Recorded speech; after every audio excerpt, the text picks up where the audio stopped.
Real estate అనేది చాలా విశృంఖలంగా విజృంభించింది.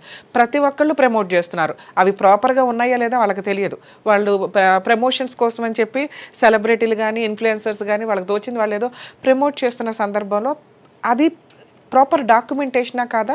Proper government permissions ఉన్నాయా లేదా అనేది చూసుకోవడం మన బాధ్యత. అలా ప్రమోట్ చేసేది ఒక అడ్వర్టైజ్‌మెంట్ కింద మీకు ఇక్కడ పలానా ప్లేస్‌లో పలానా వాళ్ళ వెంచర్‌లోనే పలానా వాళ్ళ విల్లాస్ ఉన్నాయి, పలానా వాళ్ళ సంబంధించిన కన్‌స్ట్రక్షన్స్ ఉన్నాయని తెలుస్తదే తప్ప అవి ఒరిజినలా కాదా? ప్రాపర్ లైసెన్స్ ఉందా లేదా అనేది తెలియదు.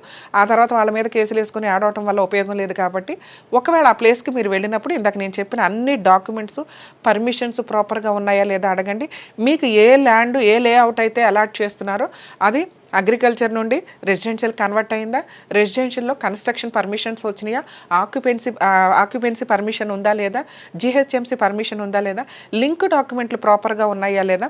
అలాగే వీళ్ళకి చాలామంది కలిపి ఇస్తూ ఉంటారు ల్యాండ్ అనేది డెవలప్మెంట్‌కి. సో, ఆ పాత వాళ్ళందరికీ ఏమన్నా ఫ్యామిలీ మెంబర్స్ కేసులు ఏమన్నా నడుస్తున్నాయా? లీగల్ హెయిర్స్, పార్టీషన్ సూట్స్ కోర్టులో ఇట్లాంటివి ఏమన్నా నడుస్తున్నాయా లేదా?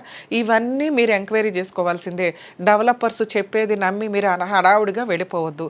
లేదా ఆ ప్రాసెస్‌కి సంబంధించి ఒక డాక్యుమెంట్స్‌కి సంబంధించి వాళ్ళ లీగల్ అడ్వైజర్ ఏం చెప్తున్నారో అవి నిజాలా కాదా? ఆ పేపర్స్ అన్నీ నాకు తెలిసి ప్రాపర్ ఎవరైతే డెవలప్మెంట్ చేసే వ్యక్తులైతే ఉంటారో వాళ్ళు ఖచ్చితంగా ఆ డాక్యుమెంట్స్ అన్నీ మీకు ఒక జిరాక్స్ సెట్ ఇస్తారు. అలా ఇచ్చిన వాటిని మీరు ఒకసారి ఎంక్వైరీ చేయించుకోండి.